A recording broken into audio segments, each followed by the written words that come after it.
Good evening. It's been barely a month and a half since the devastating floods in Kashmir. The Election Commission today announced the dates for polls in Jammu and Kashmir. Some say it's too early, others say the democratic process must go on. Welcome to the news tonight. I'm Zaka Jacob. These are the headlines that we're tracking on the show. Election Commission announces poll dates for Jharkhand and Jammu and Kashmir, polling to be held in 5 phases. Results will be out on the 23rd of December. Prime Minister Narendra Modi meets journalists over tea. He praises the media's role in the Clean India campaign. He talks of even closer ties in the days ahead. The next Chief Minister of Maharashtra will be sworn in on either the 29th or 30th of October, even as back-channel talks continue between the BJP and Shiv Sena. There's been another tragic shootout at an American school. A student kills one and critically injures 4 others before turning the gun on himself.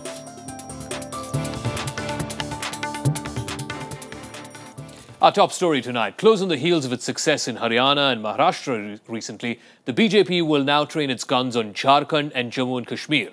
The Election Commission today announced the schedule of elections in both these states. It's going to be a 5-phase, month-long affair, beginning with the first phase on the 25th of November and ending with the counting of votes on the 23rd of December. Election season simply refuses to end. Beginning with the general elections in the summer, then Maharashtra and Haryana in autumn, now it's time for winter elections. The states of Jammu and Kashmir and Jharkhand will see elections in November and December in what is going to be a month-long 5-phase affair. For phase 1, for Jharkhand, it is 29th October, date of notification, while for Jammu and Kashmir, it is 28th October 2014, and last date for making nomination is 5th November 2014, date of scrutiny 7th November 2014, last date of withdrawal is 10th November 2014, date of poll 25th November 2014. Counting on 23rd December, which is again common for all elections. This is how the electoral process will unfold. Both states will see polling on the same day. The first phase of polling will be on the 25th of November, followed by the second phase on 2nd of December. The next phase, the third, will be on the 9th of December. The fourth phase will be on the 14th of December, and the fifth and final phase will be held on 20th of December.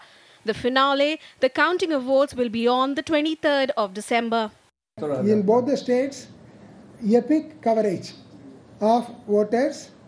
In Jharkhand, it is 99.06%, while in Jammu and Kashmir, it is 91%. We have given instructions to CEOs and district election officers to cover as many voters as possible by EPIC. Those who are not given EPIC will be allowed the use of alternate identity documents. Jharkhand has a little over 2 crore registered voters and just a shade under 25,000 polling booths.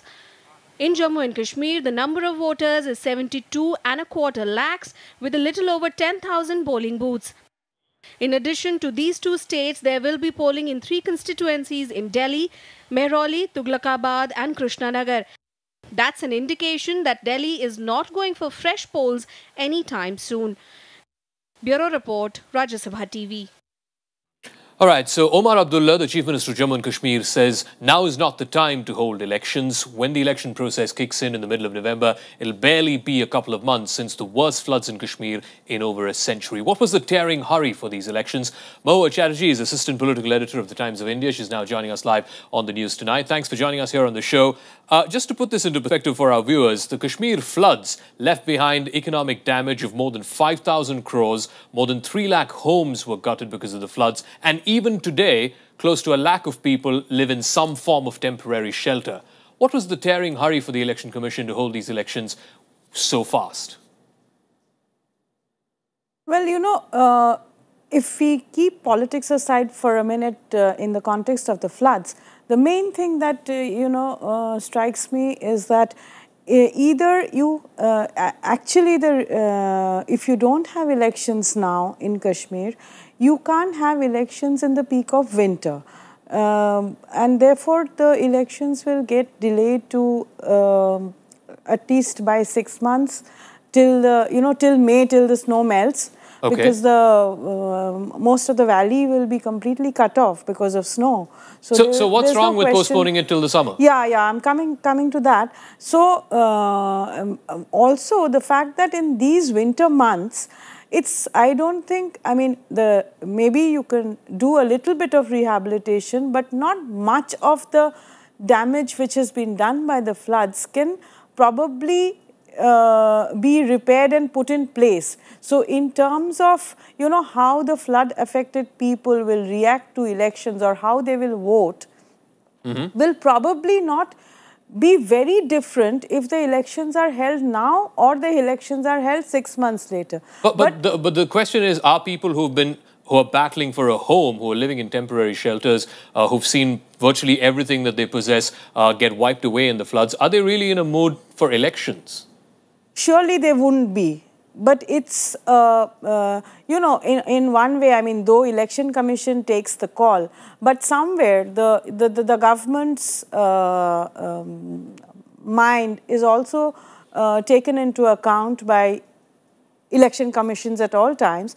And I think this government, the present Modi government, is not keen to push the Kashmir elections beyond the, mid-January is when that's right, 14th they have of to January. have their new assembly in place. So I don't think that this government is looking at a presidential, was looking at a, having president's rule. Don't you find that piquant? Because here in Delhi, we haven't had a government for the last over 6 months. So by the same principle, in fact, in this case, it's even more so important because people have been affected because of a natural calamity. And there is a precedent for the Election Commission to postpone elections. Most notably, you know this, in Gujarat in 2002, when Mr. Lingdo was the Chief Election Commissioner, they have postponed elections. So it's not as if it hasn't happened before in the past. Absolutely. So what was the expedient need to hold this election other than clear political gains for the ruling party here at the centre? No, there are, of course. I mean, there are, the politics is in full play, and the ruling party is very keen to, start putting its footprints in a state which is extremely sensitive and where they have barely any presence, really, except for that a little bit of the Jammu region. And, it's the floods have affected the valley, and what you are hinting at is that it is the valley people who will be less of voters, and there will be more of the people from Jammu and maybe from a little bit of And I also want to take Doda. I want to take 30 seconds before we wrap up this chat to get your comments on the 3 by-polls that are slated for Delhi. Is it another indication that the BJP is clearly in no mood to call for full-fledged elections in Delhi, though we haven't had a government here in a very, very long time? BJP is not keen to hold elections in Delhi right away. That's been a very clear thinking in party chief Amit Shah's mind for a long time. I mean, even before he actually formally became the party chief, since the Lok Sabha elections, actually, he's been in Delhi, he's been in, command of things from the time that most of the party people actually moved out to the government on the 26th of May. It's, virtually Amit Shah as the right person, Narendra Modi's right-hand man, who's been at the hem of affairs. Okay, so I guess we have one set of rules in Delhi and one set of rules in Kashmir. But thanks very much, Mohit Chatterjee is the Assistant Political Editor of the Times of India, for joining us on the news tonight. All right, shifting focus to some of the other stories that we're tracking on the news tonight. Prime Minister Narendra Modi had his first meeting with the media after assuming office. He thanked the chosen editors and journalists who he had called for this meeting for helping publicize some of his signature campaigns like the Swachh Bharat Abhiyan or Make in India. Unfortunately for the journalists gathered there, though, the Prime Minister did not oblige them with an opportunity to ask him questions. The occasion was named Deepavali Milan at the BJP headquarters in New Delhi, but the objective was clearly something far more tactical. Nearly 400 of the country's top journalists were present. For the last 5 months, through his foreign visits, policy announcements and state election campaigns, Prime Minister Narendra Modi has addressed the media only when he wants, said only what he wants to say. At this meeting too, there was no answering difficult questions, but a definite softening, a lighter vein to the speech, and indications of a willingness to open up to the media. मैं भी कुछ रास्ता खोज रहा हूं। आप लोगों से मेरा वो पुराना नाता और अधिक गहरा कैसे बने और अधिक व्यापक कैसे बने, ताकि आप लोगों को मीडिया के माध्यम से समझने के बजाय रूबरू में समझने का ज़्यादा लाभ होता है। More specifically, Modi was full of praise for the role the media has played in his pet Swachh Bharat campaign. He said shifting the onus from the government to people's participation is a critical role. जो यहाँ मौजूद नहीं है, ऐसे भी बहुत लोग हैं जिन्होंने इस दिशा में मीडिया के माध्यम से बहुत बड़ी सेवा की है। प्रधानमंत्री अकेले अपने हाथ में झाड़ू लेने से फैलने वाली नहीं थी, लेकिन आपने अपनी कलम को ही झाड़ू में कन्वर्ट कर दिया है, और ये मैं समझता हूं कि एक बहुत बड़ी सेवा है। Close one-on-one interactions with journalists followed, something never seen before with Modi, with selfies all around too. Senior journalists present later held out hope of this meeting ringing in change in the PM-media relationship, even if slowly. उन्होंने कहा कि मेरे जो आप लोगों का या हमारा व्यस्त समय है उसमें किस तरह से हम इसको फ़ायदे के लिए उपयोग कर सकते हैं कभी निकाल के, तो मुझे लगता है कि आगे वो शुरुआत भी होगी। आज ये पहला कदम मान लीजिए इसको। आज उनका अटेम्प्ट ये था कि किसी मीडिया को वो किसी तरह से उसका दिल जीत ले, और इसमें आज कम से कम वो काफ़ी हद तक कामयाब हुए। This meeting comes on the back of heavy Diwali victories for the BJP in Haryana and Maharashtra. The party has relied heavily on social media and public speeches. This meeting perhaps marks the next strategic step. Bureau Report, Rajya Sabha Television. Let's talk about those elections. Close to a week now since the Maharashtra election results were declared, and the suspense still continues. Today, though, there was a certain degree of forward movement. BJP sources have indicated that a new government could take office either on the 29th or 30th of this month. But who's going to head that government, or which party will support this new government, all of that is still up in the air. Reports of a possible meeting between Prime Minister Modi and Shiv Sena chief Uddhav Thackeray, that too came a cropper today. The only thing that's certain is this, that Home Minister Rajnath Singh, who is the appointed observer for the BJP for Maharashtra, will reach Mumbai Monday. Prime Minister Narendra Modi was in Mumbai on Saturday to inaugurate a private hospital in the city. But as was widely expected, his visit did not end up with a meeting with Shiv Sena chief Uddhav Thackeray. Shiv Sena clarified that a meeting had never been scheduled. Shiv Sena के हित के लिए, party के हित के लिए जो करना है वो उसके बारे में शिवसेना पक्ष प्रमुख उद्धव जी ठाकरे निर्णय लेंगे, और वो शिवसेना के हित के लिए लेंगे। Earlier in the day, news came that the new BJP government in the state was likely to be sworn in on October 29th or 30th. Home Minister Rajnath Singh, the party's central observer for election of the legislature party leader, is expected to arrive in the city on Monday. The elections will be held on Tuesday, but before that, back-channel talks are underway. Uddhav ji से बात जब मैंने की तब उद्धव जी ने हमको साफ बताया है कि भाई बीजेपी के साथ मिलकर ही सरकार बनाने का मैंडेट है, और हमने भी उनको आग्रह किया है कि शिवसेना और बीजेपी ने एक साथ आकर ही सरकार बनानी चाहिए, और मुख्यमंत्री बीजेपी का होगा। BJP's Maharashtra unit chief Devendra Fadnavis continues to be the front-runner for the post, though there are some more names doing the rounds. Fadnavis met RSS chief Mohan Bhagwat earlier on Saturday. His meeting was followed by Union Transport Minister Nitin Gadkari calling on Bhagwat. आपके लिए नई बात है, हर दिवाली में लक्ष्मी पूजन के बाद हम लोग सरसंघ चालक जी को शुभेच्छा देने के लिए आते हैं। ये मैं पिछले 25 साल से आता हूँ, और इसलिए आज मैं उनको दीपावली की शुभेच्छा देने के लिए आया था। काफ़ी देर उनकी बातचीत गपशप हुई, उसके विषय राजनीतिक बहुत कम थे, बाकी भी बहुत विषय थे, और ये कोई नई बात नहीं है। It has been almost a week since the results were declared in Maharashtra. BJP emerged as the single largest party, winning 122 of the 288 assembly seats. Shiv Sena is the second largest party with 63 MLAs. Bureau Report, Rajya Sabha TV. All right, time for a break here on the news tonight. When we return, the other end of the political spectrum in the Congress party, P. Chidambaram's comments about the party's leadership evokes mixed reactions. We'll have the details when we return. This is the news tonight.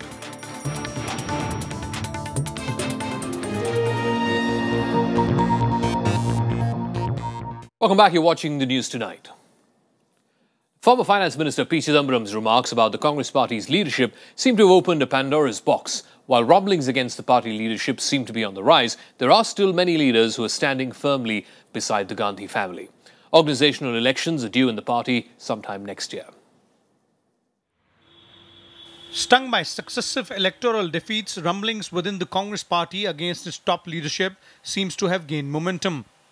The latest in a series of remarks has come from senior leader and former Finance Minister P. Chidambaram, who has said that Sonia and Rahul Gandhi should be more communicative and put in action a timetable that would enable the party to play the role of a true opposition. Long for you to pick out a sentence here, a word there, and look in isolation. If you see his entire address holistically, he is clearly trying to convey a set of constructive suggestions, and nowhere has he said anything which is negative और adversarial. Leader को और ख़ास तौर से senior leaders को अगर कोई मशवरा देना तो वो पार्टी के फोरम पर दे सकते हैं. मीडिया में किसी तरीके का मशवरा देने से कांग्रेस पार्टी कमजोर होगी, मजबूत नहीं होगी. While the Congress's long-standing ally, the NCP, sought to keep off the issue, BJP used the opportunity to take a dig at the beleaguered leadership of the party. Over the past few months, we are seeing that Congress is being decimated to such situation that they are not in a position even to claim the leader of the opposition's position, which is something very agonizing, very disturbing. Mr. Chidambaram, in his own way, has expressed his doubts on the leadership of the Gandhi family, and he has said that you don't communicate, you should communicate more. The process of organizational elections in Congress is already in motion. It will culminate with the election of a new party chief by July next year. Sonia Gandhi is the longest serving party president, having been in the post since March 1998. Vishal Dahiya, Rajya Sabha TV, Delhi. Now, in a fresh ceasefire violation, Pakistani troops fired at forward Indian positions along the line of control in Poonch. Pakistani Rangers resorted to mortar shelling and firing, drawing retaliation from the Indian side. No casualty, though, has been reported. Pakistani Rangers had also opened fire on border outposts in Jammu last night, but the Indian forces showed some restraint and did not retaliate. More news from across the country coming up in Nationwide. Prime Minister Narendra Modi will attend the swearing-in ceremony of Manohar Lal Khattar as the Chief Minister of Haryana. That's going to happen this Sunday. Besides the Prime Minister, other senior party leaders, including President Amit Shah, some Union Cabinet Ministers, as well as Chief Ministers of BJP-ruled states, will also be present. Congress MP Shashi Tharoor launched the Swachh Bharat mission on Saturday, disregarding opposition from within his own party and supporting the Prime Minister's ambitious project. The drive started in Vizhinjam, which is part of his Thiruvananthapuram constituency. Tharoor reiterated his earlier stand that the Swachh Bharat mission was a dream of Mahatma Gandhi. Uttarakhand Chief Minister Harish Rawat has asked the centre to extend the period of tax concessions for the state in the wake of last year's catastrophic floods. Rawat made the request to Union Finance Minister Arun Jaitley. He's asked him to extend the SOPs for another 3 years to help the state's economy recover from the aftermath of the tragedy. The Bangalore police have arrested a school attendant over the alleged rape of a 3-year-old nursery student earlier this week. According to the police, the 45-year-old attendant, who was earlier detained, was working as an office assistant. Some parents met with the school management to try and verify the security measures that have been taken in light of this incident.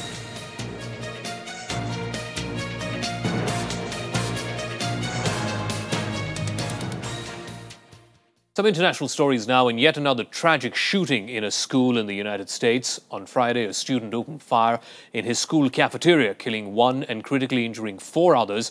The shooter has been identified as Jalen Freiberg.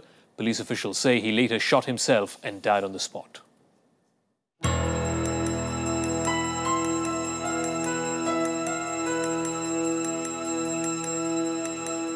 Yet another school shooting in the United States.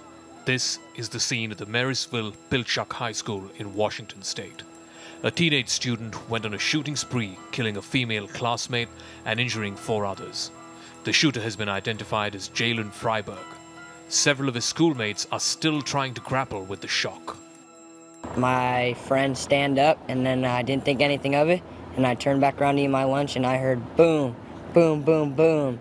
And everyone started freaking out and ran, and I ran too. I've never experienced anything like this, and just knowing that almost everyone I know knows someone that was affected by it, it's really hard, and it's just rough. Police officials say the situation is now under control. Investigations are on, and they're trying to figure out the motive behind the shooting spree. The scene is secure. We have now transitioned from a dynamic scene to an investigative scene. Of 6 individuals that were involved, 2 are deceased. 1 is a male, he was the lone gunman, and 1 is a female. Interestingly, Jalen put up a tweet on his account this past week which suggested jilted love. His fellow classmates described him as a popular member of both the football and wrestling teams. Elsewhere in the state, a vigil was held paying tributes to the deceased. In a separate incident on Friday, a gunman killed 2 police officers and wounded 2 others in California. Starting with the Newtown High School shooting back in December of 2012, America has seen a series of shooting rampages inside schools. Lawmakers have been trying to bring in stricter laws, but without much success. This latest incident is yet another reminder why they need to do something and do it fast. Bureau Report, Rajya Sabha TV. Egypt has declared a 3-month state of emergency in parts of the Sinai Peninsula after 33 soldiers were killed in 2 separate attacks Friday. President Abdel Fattah al-Sisi has called the attacks a foreign-funded operation carried out to demoralize Egyptians. President Sisi has vowed to take drastic measures to uproot militancy, saying that Egypt was now engaged in a long war. He also declared 3 days of mourning for the killed soldiers. 30 soldiers were killed in a suicide car bombing in one of the deadliest attacks on the country's security forces, while 3 more died in a separate shooting at a checkpoint. No group has claimed responsibility. Militants have stepped up attacks since the Islamist president Mohamed Morsi was ousted in a coup in July last year. هقول لكم في الأول إن العملية ديت ورا منها دعم خارجي. في دعم خارجي تم تقديمه لتنفيذ هذه العملية ضد جيش مصر بالشكل اللي احنا شفناه ده. طب ليه؟ الكلام ده بيتعمل عشان خلي بالكم وكلام الكل المصريين. More international stories coming up in our special segment Global Buzz. Russian President Vladimir Putin has accused the United States of inciting the conflict in Ukraine and weakening global as well as regional security. Putin also accused the states of destabilizing world order by forcing its will on other countries. He's urged the West to help Ukraine with funds for Russian gas. Meanwhile, Russian and Ukrainian energy ministers are expected to hold more talks with the European Commission in Brussels next week. Canada's Prime Minister Stephen Harper paid his respects to slain soldier Nathan Cirillo, attending a ceremony which also marked the return of 2 ceremonial guards to the National War Memorial. Corporal Cirillo was shot dead while guarding the country's war memorial in Ottawa. Iran has executed a woman who killed a man whom she said was trying to sexually abuse her. 26-year-old Rayane Jabari was hanged in a prison in Tehran Saturday morning. She was arrested in 2007 for the murder of Murtaza Abdulali Sarbandi, a former intelligence worker. Her execution was due to be carried out on the 30th of September, but it was postponed. 16 people were killed and 11 others injured after a coal mine collapsed in China's western region of Xinjiang. The accident happened in the regional capital Urumqi last night when 33 workers were working underground. The injured have been hospitalized while the cause of the accident is being investigated. All right, time for another break here in the news tonight. When we come back, all the sports stories, including big win for Pankaj Advani. He wins the 11th World Championship. We'll have the details when we return. Stick around. This is the news tonight.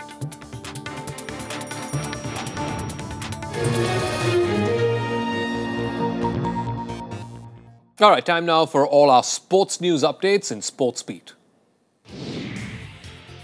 Billiards prodigy Pankaj Advani won his 11th world title after beating former champion Peter Gilchrist 6-2 in the finals of the World Billiards Championship at Leeds. 29-year-old Advani conquered the Singaporean Gilchrist in a high-quality final in the shorter format of billiards. Ace shuttler Saina Nehwal crashed out of the French Open Super Series after going down to world number 2 Zhiqian Wang of China in the women's singles quarterfinal. Fifth-seed Saina posed a challenge to her Chinese rival initially, but in the end she lost 19-21, 21-19, 15-21. The Indo-Zimbabwean tennis pair of Sania Mirza and Kara Black defeated Quetta Peshka and Katarina Srebotnik to enter the WTA finals in their maiden appearance. Mirza and Black, playing their last tournament together, won the match 4-6, 7-5, 11-9. Sania will now partner Chinese Taipei's Su Wei-Chi from next year. And world number 1 Serena Williams beat Caroline Wozniacki in the semi-finals of the WTA Finals in Singapore Saturday. A thrilling match saw Williams regaining her composure after smashing her racket and being on the brink of defeat to come back and beat Wozniacki 2-6, 6-3, 7-6. Also, 17-year-old Croatian Borna Coric stunned Rafael Nadal in the Swiss indoor tournament Friday. Coric is already being called the baby Djokovic because of his similarities with the world number 1 Novak Djokovic.